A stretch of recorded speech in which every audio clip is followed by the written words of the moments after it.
क्या हो ना, कुछ बच्चों ने, कुछ स्टूडेंट ने बोला है कि आयुर्वेद ही पढ़ाओ, वरना मैं तो मॉडर्न ही लेके चल रहा था कि देखो मॉडर्न बहुत जरूरी है। ठीक है ना।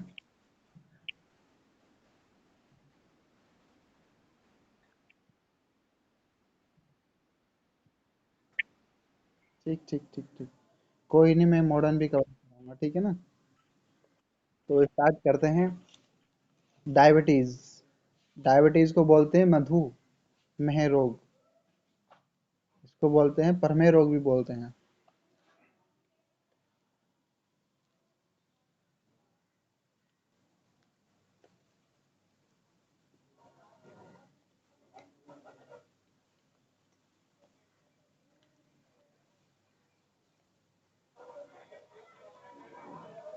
थोड़ी आवाज कम रखना है ना।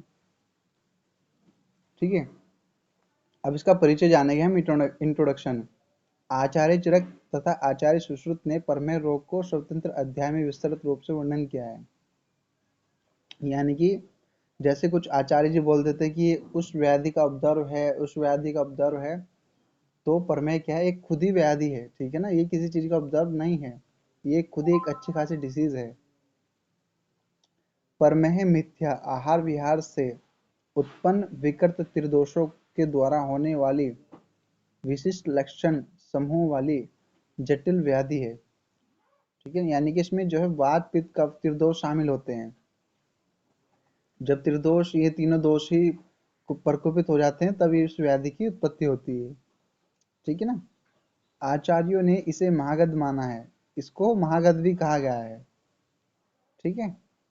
लक्षणों के आधार पर मधुमेह रोग का सामंजस्य आधुनिक चिकित्सा विज्ञान में वर्णित डायबिटीज मेलाइटिस नाम रोग से किया गया है। यानी कि जो अभी आधुनिक मत के अनुसार क्या है, इसको डायबिटीज मेलाइटिस बोलते हैं। ठीक है। इसको आयुर्वेद में क्या बोलते हैं, प्रमेह। प्रमेह यानी कि डायबिटीज, मधुमेह। ठीक है ना। अब इसमें क्या होता है कि अगर इसकी परिभाषा देखें तो बार बार और गंध वाले मूत्र का बार बार होना, वो क्या है, मधुमेह है, यानी कि प्रमेह है वो। बार बार और गंधले मूत्र का त्याग प्रमेह कहलाता है। ठीक है।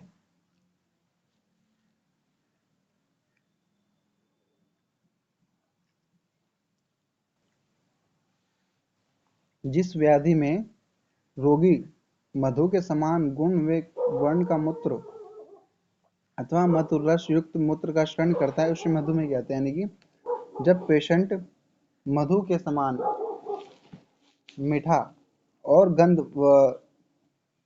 और वर्ण वाला, यानी कि रस गुण वाला जब मूत्र का त्याग करता है, वो क्या है, हमारा मधुमेह है। ठीक है। यानी कि बार बार मूत्र का होना और गंध वाले मूत्र का होना और मधु के समान होना, वो क्या है, प्रमेह है हमारा। ठीक है।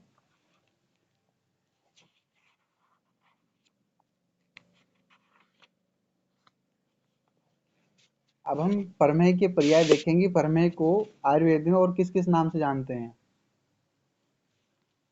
प्रमेह का एक है बहुमूत्रता, यानी कि बहुत ज्यादा मूत्र का आना। दूसरा है मूत्र दोष, मूत्र में दोष होना। ठीक है। फिर ओजो में है, ओज का क्षरण होना। ये इसके पर्याय हैं। अब बात करते हैं निदान की, कोज की। इसके कोज क्या हैं। इसके सुख पूर्वक गद्देदार आसन पर बैठना, यानी कि जो सुख पूर्वक आराम के साथ जो गद्दे पर बैठता है, पहला एक कारण है वो। ठीक है ना। यानी कि जो कोई एक्टिविटी नहीं करता है, जो बॉडी से कोई वर्क लेता ही नहीं है, खाया पिया सो गया, खाया पिया बैठ गया। ठीक है ना। सुख पूर्वक शयन करना, यानी कि आराम की निंद्रा चल रही है, 12 12 घंटे, 10 10 घंटे, 15 15 घंटे निंद्रा में पड़ा है। ठीक है।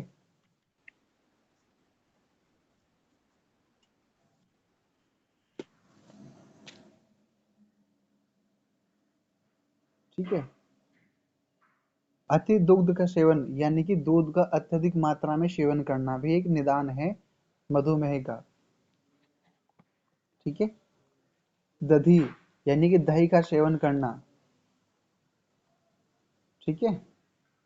उसके बाद आता है गुड़ के विकार, यानी कि गुड़ का अत्यधिक सेवन करना। फिर मिश्री का अत्यधिक सेवन करना। फिर मिठाई का अत्यधिक सेवन करना। ठीक है। फिर है कफ वर्धक, यानी कि जो कफ को बढ़ाते हैं उन पदार्थों का अत्यधिक सेवन करना। कफ वर्धक पदार्थों का अधिक सेवन। आलस्य करना, जो बहुत ज्यादा आलस्य करते हैं। फिर शीत, स्निग्ध, मधुर तथा मैग पदार्थों का अत्यधिक सेवन करना। ये क्या है, हमारे निदान है। ज्यादा सोना, व्यायाम ना करना, अति दूध का सेवन, ज्यादा खाना, ठीक है ना, जंक फूड हो गए, फास्ट फूड हो गए, इनसे क्या मोटापा बहुत बढ़ता चल जाता है। एक्टिविटी कोई हो नहीं रही बॉडी की। ठीक है। जो कैलोरी, जो ऊर्जा, जो बर्न होनी चाहिए बॉडी में वो हो ही नहीं रही है। जो ग्लूकोज बर्न होना चाहिए बॉडी में वो हो ही नहीं रहा है। ठीक है। ये इसके कुछ प्रमुख निदान हैं।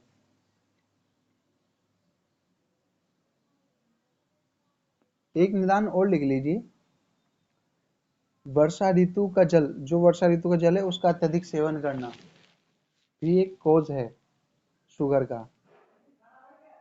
ठीक है। फिर बात करते हैं सामान्य संप्राप्ति की।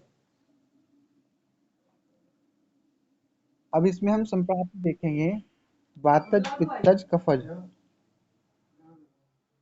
सुनो दोस्त, हेलो, चला गया कि नीचे? चलो कोई नहीं, चला जाने, आएगा दोबारा।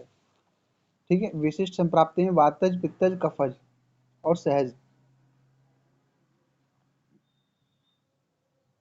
ये तीन तरह की संप्राप्ति बताई गई है।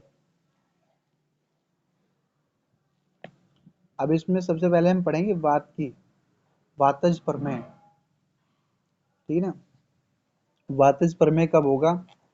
कफ तथा पित्त दोष जब वात की अपेक्षा क्षीण रहते हैं तो वृद्ध वात धातुओं में, यानी कि वसा, मज्जा, लसिका, ओज को मूत्राशय में लाकर वातज प्रमेय की उत्पत्ति करता है। यानी कि जब हमारा कफ और पित्त दोष क्या करते हैं, वात की अपेक्षा करते हैं, और जो हमारे धातु हैं वसा, मज्जा, लसिका, ओज, ठीक है, जब ये कुपित हो जाता है वात, तो ये इनको लाकर यहाँ पे खड़ा कर देते हैं, मूत्राशय में लाकर वातज प्रमेय की उत्पत्ति करता है। ये हो गया हमारा वातज का। अब बात करते हैं पित्तज की। पित्तज प्रमेय, उष्ण द्रव्यों के सेवन से, यानी जो उष्ण द्रव्य है उनका सेवन करने से वृद्ध, यानी कि बढ़े हुए पित्त, मेद, मांस तथा शारीरिक क्लेद को दूषित करके पित्तज प्रमेय उत्पन्न कर।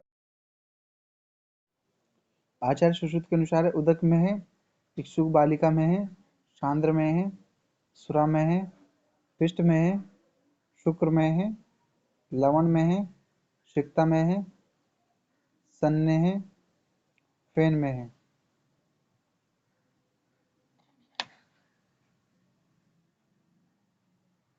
ठीक है ना। अब हम ये एक और लिखेंगे, आचार्य वाकभटजी के अनुसार कफज प्रमेय के भेद उदक में है, इक्षु में है। मैं इनको एक एक को एक्सप्लेन करूंगा, ठीक है ना। उदक में है, इक्षु में है, सांद्र में है, सुरा में है, पिष्ट में है, शुक्र में है, शीत में है, सिक्ता में है, सन्न में है और लाल में है। ठीक है ना। तो जो हमने आचार्य चरक जी के अनुसार जो लिखा है, सबसे पहला उदक में है। उदक में है, ये कफज का है। इसमें क्या क्या दिखाई देगा हमें? उदक में हमें सबसे पहले क्या आएगा? स्वच्छ, अधिक श्वेत, शीतल तथा गंध रहित जल की तरह मूत्र का त्याग, यानी कि जो जिसमें कफ प्रमेय होगा, और कफ प्रमेय पे भी कौन सा मेय होगा, यानी कौन सा प्रमेय होगा, उदक में होगा या फिर इक्षु बालिका में होगा, उसकी पहचान कैसे होगी? तो अगर किसी पेशेंट में कफज प्रमेय है और कफज प्रमेय भी कौन सा प्रमेय है इसकी पहचान करनी है, तो उदक में है। सबसे पहले स्टार्ट करेंगे हम, उदक में है। ब्रैकेट में लिखिएगा डायबिटीज इंसिपिडस।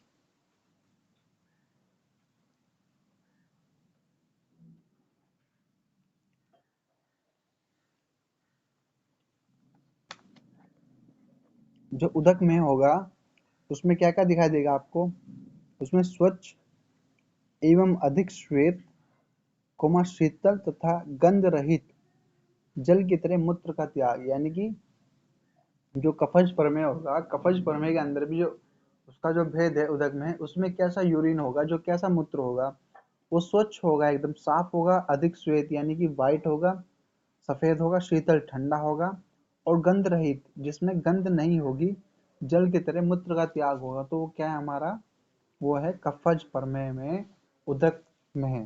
ठीक है। फिर जो दूसरा आएगा वो था इक्षु बालिका रस में है। अभी हम सिर्फ कफ की बात कर रहे हैं। इक्षु बालिका रस में है, इसको बोलते हैं अनुमेंट्री ग्लाइसूरिया। इसमें जो यूरिन होगा वो क्या होगा, मधुर होगा, शीत होगा, कुछ पिच्छिल होगा यानी कि चिकना होगा, और इक्षु रस के समान मूत्र का त्याग होगा। यानी कि जो इक्षु बालिका रस में होगा उसमें जो मूत्र है वो मधुर होगा, मीठा होगा, शीत यानी ठंडा होगा, और चिकना होगा, और इक्षु रस के समान मूत्र का त्याग होगा। ठीक है। फिर बात करते हैं सांद्र में, जिसको बोलते हैं फोस्फेचूरिया। इसमें कैसा होगा, कफ प्रकोप के कारण पात्र में रखा हुआ जिसका बासी मूत्र गाढ़ा हो जाता है उसे सांद्र में ही कहते हैं। यानी कि किसी एक मिट्टी के या फिर किसी बर्तन में मूत्र को लेंगे, उसको रख के छोड़ देंगे, और जब वो कैसा हो जाएगा, गाढ़ा हो जाएगा, तो वो क्या होगा हमारा, सांद्र में ही। ठीक है।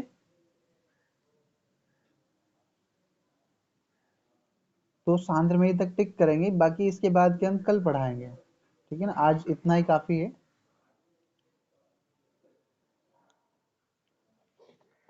ठीक है सभी को, आज हमें निकलना है बाहर के लिए। कल हम इसके आगे के पढ़ेंगे। फिर इसमें, ये तो अभी हमारा कब का था, फिर अभी इसमें वात पित्त के भी पढ़ेंगे। उनके भी इतने ही बताए गए हैं। उनकी पहचान करेंगे, क्या कौन कौन से है, कैसा मूत्र आएगा।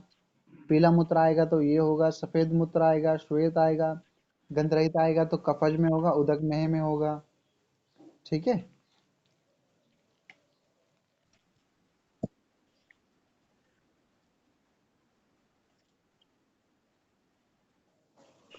देखो जो पैनक्रियाज है हमारा, उसमें ग्रेविहेंस ऑफ सेल्स निकलती है, जिसमें अल्फा सेल्स होती है, बीटा सेल्स होती है, गामा होती है, और डेल्टा होती है। ठीक है ना।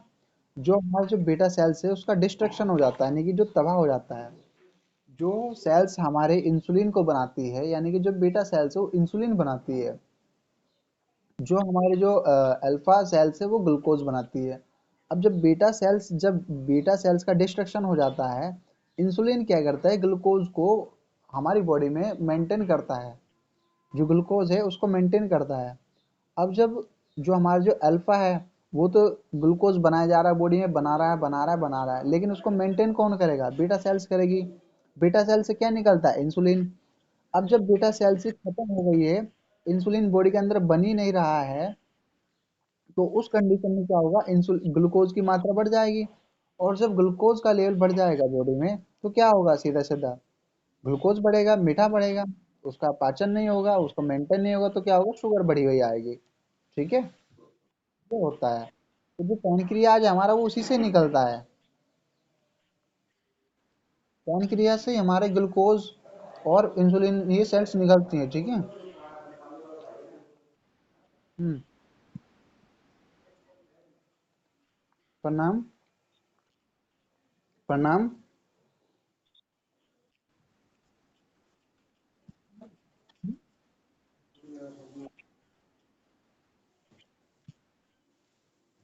आपकी आवाज मुझे साफ, आपकी आवाज मुझे नहीं आ रही साफ ना।